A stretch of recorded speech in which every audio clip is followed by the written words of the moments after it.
కూటమి ప్రభుత్వం వచ్చిన తర్వాత అభివృద్ధి మీద దృష్టి పెట్టాం, కక్ష సాధింపు మేము లేదు. ఒకవేళ కక్ష సాధింపే చర్య అనుకుంటే సెకీ ఒప్పందాల్లో జగన్మోహన్ రెడ్డి పేరు వచ్చింది కనుక ఆయన్ని మాకు ఇది లడ్డు లాంటి అవకాశం, ఖచ్చితంగా అరెస్ట్ చేసేవారని చెప్తున్నారు. కానీ మీ లీడర్ అయితే అంబటి రాంబాబు కాదు, పేరు నానితో సహా చాలామంది మీద కేసులు పెట్టారు, అరెస్టులు చేస్తున్నారని చెప్పి అంటున్నారు. ఏది నిజం, ఏది అబద్ధం? ముందుగా స్వతంత్ర టీవీ ప్రేక్షకులందరికీ కూడా, అదేవిధంగా ప్యానల్ ఉన్న పెద్దలకి, అన్నగారికి నమస్కారాలు తెలియజేసుకుంటూ, ఈరోజు కూటమి ప్రభుత్వం వచ్చిన తర్వాత వాళ్ళు నిజంగానే అభివృద్ధి మీద దృష్టి పెట్టి ఈ రాష్ట్రాన్ని వాళ్ళు చెప్పినటువంటి సూపర్ 6 ని అమలు చేసి పేదరికాన్ని నిర్మూలించి అసమానతను పోగొట్టి ఆంధ్ర రాష్ట్రాన్ని మొదటి స్థానంలో నిలుపుతున్నారు. అందుకు వాళ్ళకి ధన్యవాదాలు తెలుపుకుంటున్నాం. ఎందుకంటే వాళ్ళు చెప్పినటువంటి సూపర్ 6 ఏదైతే ఉచిత బస్సు ఉందో, లేకపోతే ఉచిత గ్యాస్ ఉందో, లేకపోతే నిరుద్యోగ వృత్తి ఉందో, లేకపోతే ఉద్యోగాలు ఉందో, ఇవన్నీ కూడా ఇచ్చేసి ఎక్కడికక్కడ ప్రజలు సుఖ సంతోషాలతో వీరజల్లుతున్నారు. ఎక్కడ కూడా సమస్య లేదు, వాళ్ళు ఎక్కడ కూడా కక్ష సాధింపు లేదు. ఈ మాట అనడానికి వాళ్ళకైనా సిగ్గుండాలి, వినడానికి మనకైనా సిగ్గుండాలి.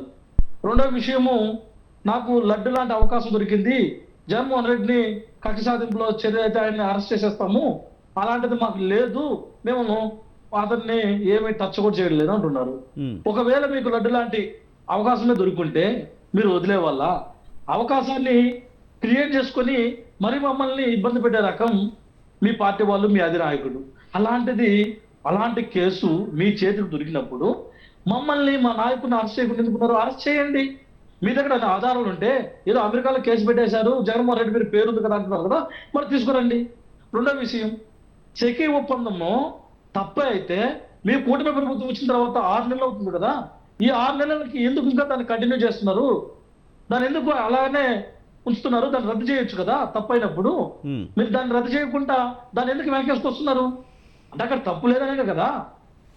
కాబట్టి ఇది రెండో విషయం. ఈ రోజు మా నాయకుల్ని అరెస్ట్ చేస్తున్నారంటే, గజేంద్ర గారు, మీరు చెప్పినట్టు సెకీ ఒప్పందంలో కనుక చర్యలు తీసుకోలేదు, ఒకవేళ చర్యలు తీసుకోవచ్చు కదా, ఏదైనా తప్పు జరిగి ఉంటే అంటున్నారు కదా. దీనికి కూడా చంద్రబాబు నాయుడు ఒక మాట చెప్పారు, ఒకవేళ ఒప్పందాన్ని ఇమీడియట్గా రద్దు చేసుకుంటే కనుక మనం పెనాల్టీ చెల్లించవలసి వస్తుంది, అందుకే చర్యలు తీసుకోలేకపోతున్నాం, తగిన సమయంలో చర్యలు తీసుకుంటామని చెప్తున్నారు. అవన్నీ కూడా చంద్రబాబు నాయుడు గారు, ఇప్పుడు ఒక సామెత ఉండేది, ఎందుకంటే కవులు కళాకారులు చెప్పేవాళ్ళు, ఆడవారి మాటలకి అర్థాలే వేర్లే అని. ఇప్పుడు ఈ రాష్ట్రంలో ఉన్నటువంటి, ఈ దేశంలో ఉన్నటువంటి కవులు కళాకారులు ఏమంటే చంద్రబాబు నాయుడు మాటలకే అర్థాలే వేర్లే అన్నట్టు అయిపోయింది. కాబట్టి చంద్రబాబు నాయుడు గారు ఏది, ఏ అవకాశం ఎప్పుడు ఎలా సద్వినియోగం చేసుకోవాలనో స్పష్టంగా తెలుసు ఆయనకి. ఎందుకంటే లడ్డులో కల్తీ లేనప్పుడు, లడ్డులో ఏదో జరిగిపోయిందని ప్రపంచవ్యాప్తంగా తిరుమల తిరుపతి దేవస్థానం యొక్క ప్రతిష్టని భంగపరిచినటువంటి దేవుణ్ణే రాజకీయాలు లాగినటువంటి గొప్ప నాయకుడికి జగన్ గారి మీద కక్ష తీర్చుకోవడానికి ఎంతసేపు టైం పడుతుంది? కాబట్టి అతనికి అవకాశం ఉన్నప్పుడు ఖచ్చితంగా ఈ అవకాశాన్ని సద్వినియోగం చేసుకోవడానికి ప్రయత్నం చేస్తున్నారు. దాంట్లో ఎటువంటి వెనకడిగేసేటువంటి పరిస్థితి ఉండదు. ఇక్కడ రెండో విషయము, మా పేరు నాని గారు ఆయన అరెస్ట్ చేస్తున్నారు, జైలుకి పిలుచుకొచ్చి ఇబ్బంది పెడుతున్నారు. ఆయన ముందస్తు బెయిల్ తీసుకుని అతను ఎప్పుడైతే విచారణకి కోర్టుకి రమ్మంటారు అప్పుడు రావాలే కానీ, మధ్యంతరంగా వాళ్ళకి ఇష్టం వచ్చినప్పుడు లేడీస్ కానిస్టేబుల్, లేడీస్ పోలీసులు కాకుండా స్టేషన్లో సిఐ దగ్గర కూర్చొని గంటలుగా ఎంక్వైరీలు చేయడము, అది ఎక్కడ మేము ఇంతవరకు అయితే అటువంటి న్యాయ వ్యవస్థలను పోలీస్ స్టేషన్లో అయితే మేము చూడలేదు. ముందస్తు బెయిల్కి అర్థం లేకుండా చేసినటువంటి పరిస్థితి వీళ్ళకి. ముందస్తు బెయిల్ అంటే ఏంటో తెలియకుండా ఈ పోలీసు వ్యవస్థ బాస్ ఏది చెప్తే, ఆ యంత్రాంగం ఏది చెప్తే దాన్ని తూచా తప్పకుండా పాటించే పరిస్థితి ఉంది. అక్కడే ఇంకొక విషయం చెప్తున్నా, ఆ గూడాలో ఉన్నటువంటి ఏదైతే ధాన్యం ఉందో ఆ ధాన్యము అక్కడ లేదు అని అన్నప్పుడు దానికి రెట్టింపు పెనాల్టీ వేసి దాన్ని రికవర్ చేసేటువంటి కార్యక్రమాలు చేసేది గతంలో కానీ ఎప్పుడు కానీ జరిగేది. ఉదాహరణ 2017లో కేంద్ర సంస్థలు ఉన్నటువంటి ఇలాంటి సంఘటనలు జరిగినప్పుడు, గజేంద్ర గారు ఇంతకుముందు సురేంద్ర నాయుడు గారు కూడా మాట్లాడితే ఒకటి అన్నారు, నిజంగానే అక్కడ బియ్యం బస్తాలు మాయమై ఉంటే కనుక, మీరు తప్పు చేయకపోయి ఉంటే కనుక మీరెందుకు పెనాల్టీ కట్టాలి, మీరెందుకు చేయాలని అడుగుతున్నారు.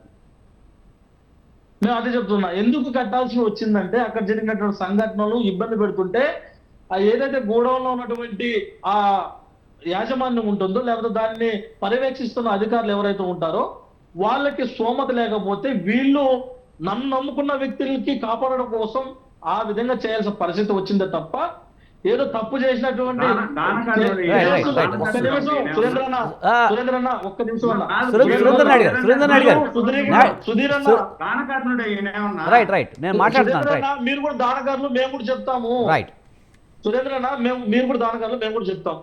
రెండో విషయం ఏంటంటే అక్కడ జరుగుతున్నటువంటి సంఘటనలు చూస్తే ఖచ్చితంగా కక్ష సాధింపు రాజకీయాలు కాకుండా ఇంకేమైనా అడుగుతున్నాం.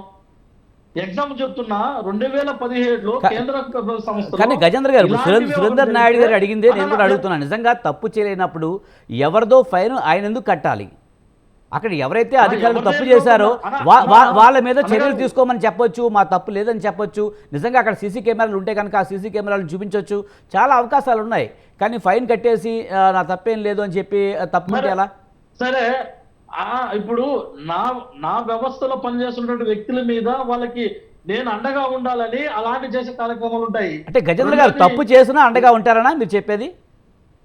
తప్పు చేసి అండగా ఎందుకుంటారన్నా? అక్రమ కేసులని స్పష్టంగా తెలుస్తుంది కదా. అక్కడ మీరు ఏం చేయాలి? కేసు పెట్టకుండా రికవర్ చేసే కార్యక్రమం మీరు ఎందుకు చేయలేదని అడుగుతున్నాం. నేను అదే చెప్తున్నా, ఎగ్జాంపుల్ చెప్తున్నా. 2017లో కేంద్ర ప్రభుత్వ సంస్థలో ఇలాంటి సంఘటనలు జరిగినప్పుడు అక్కడ ఉన్నటువంటి నిందితులు ఎవరైతే ఉన్నారో, లేకపోతే అక్కడ ఉన్న ఎవరు బాధితులు ఉన్నారో వాళ్ళ దగ్గర నుంచి రెట్టింపు రికవర్ చేయడం జరిగింది. మరి అక్కడ ఇప్పుడు మొన్న అంతెందుకు సీజ సిప్ అన్నారు కదా, సీజ సిప్ ఎందుకు అన్నారు? ఇక్కడ అక్రమంగా బియ్యం తరలిపోతుంది, బయట నైజీరియాతో ఎక్కడికి తరలిపోతుంది అన్నారు కదా. మరి అక్కడ ఉన్నటువంటి వాళ్ళ మీద ఎందుకు కేసులు పెట్టలేదు? అంటే ఒక పేరు నాన్న దొరికాడు ఈ రాష్ట్రంలో, ఒక పేరు నాన్న అరెస్ట్ చేస్తారు, వీళ్ళు కేసులు పెడతారా? ఇవి కక్ష సాధింపు కాదా? వీళ్ళు ఎన్ని చెప్పినా, ఎందుకంటే గతంలో ఎవరైతే ఎక్కువ మాట్లాడారో, గతంలో ఎవరైతే ఆ రోజు ప్రతిపక్షంలో ఉన్నటువంటి టీడీపీని విమర్శించారో, ఎవరైతే వీళ్ళ యొక్క తప్పులు ఎత్తి చూపించారో ప్రజలకి, వాళ్ళ మీద కక్ష సాధింపు చేసేటటువంటి కార్యక్రమాలు తప్ప. కానీ గజేంద్ర గారు, మీరు చెప్పినట్టు నిజంగానే అప్పుడు మాట్లాడిన అందరినీ కనుక అరెస్ట్ చేయాల్సి వస్తే కనుక మొదట అరెస్ట్ చేసింది కొడాలి నానినే. కొడాలి నాని మీద ఎలాంటి చర్యలు తీసుకోలేదు, వంశీ మీద తీసుకోలేదు, రోజు మీద, అది దేవినేని అవినాష్ మీద, వీళ్ళందరి మీద ఎలాంటి కేసులు లేవు కదా. ఒక పేరు నానిని ఎందుకు టార్గెట్ చేస్తారు? ఏదో ఒక విషయంలో దొరకబట్టేగా. అన్నా దొరకబట్టే కాదన్నా, వాళ్ళు ఒక రెడ్ బుక్ ఒకటి పెట్టుకున్నారు కదా, రెడ్ బుక్ లో నెంబర్లు ఉన్నాయి, 1, 2, 3, 4, 5. ఆ మొదటి పేరు ఎవరు వచ్చిందంటే పేరు నాకు పేరు వచ్చింది, 10వ నెంబర్ పేరు నా పేరు రావచ్చు, ఆ 10వ పేరు నా వంతు రావచ్చు. వెయిట్ చేయాలి కదా. అందరినీ ఒకటేసారి ఇస్తే ఏమవుతుంది? ప్రజలకి వాళ్ళకి ఒక ఆలోచన వస్తుంది కదా, ఇది కక్ష సాధింపు రాజకీయాలు చేస్తున్నారు, వీళ్ళు ఖచ్చితంగా ఇలాంటి కార్యక్రమాలు చేస్తున్న ప్రజలకు తెలుస్తుంది కదా. ఇప్పుడు మేమందరం కూడా మాట్లాడడానికి అవకాశం లేకుండా పకడ్బందీగా ప్లాన్ ప్రకారం వాళ్ళు చేసేటువంటి కార్యక్రమాలు అన్నవన్నీ నీ వంతు నా వంతు ఏదో ఒక రోజు వాళ్ళు రాసి పెట్టుకుని ఉంటారు రెడ్ బుక్ లో. కానీ చంద్రబాబు నాయుడు పదే ఒక మాట చెప్తున్నారు, ఖచ్చితంగా ఆధారాలతోనే ఏదన్నా అరెస్టులు చేస్తాం తప్పించి ఎలాంటి ముందస్తుగా ఎలాంటి కక్ష సాధింపులు ఉండవు. ఒకవేళ అరెస్ట్ చేయాల్సి వస్తే ఖచ్చితంగా ఆధారాలతో చేస్తాం, లేకపోతే మన పేరు పోతుంది, మీరు ఎవరు కూడా తొందరపడద్దు, దాడులు చేయొద్దని చెప్పారు, కేసులు పెట్టొద్దు అని చెప్తున్నారు. ఇప్పటి వరకు మా నాయకుల్ని, వైఎస్ఆర్ కాంగ్రెస్ పార్టీకి చెందినటువంటి నాయకుల్ని ఎంతమంది అరెస్ట్ చేశారో మనందరూ తెలుసు. అందరినీ ఎవిడెన్స్ తో కలెక్ట్ చేసుకుని అరెస్ట్ చేశారా? పేర్లు చెప్తాను. నందిగామ సురేష్ గారు అరెస్ట్ చేయలేదా? నందిగామ సురేష్ గారు అరెస్ట్ లేదా? నువ్వే మాట్లాడుతూ ఇప్పుడు ఎంతో మందిని అరెస్ట్ చేశారు అంటున్నారు కదా, మీ దగ్గర ఎంత మందిని అకారణంగా అరెస్ట్ చేసిన వాళ్ళ పేర్లు ఉంటే చెప్పు. అకారణంగా చెప్పమ్మా పేర్లు నీ దగ్గర. నందిగామ సురేష్ ఏం చేశారన్నా? పానుగండ చైతన్య గారు ఏం చేశారన్నా? చెప్పంటారా? ఏం చెప్తారన్నా?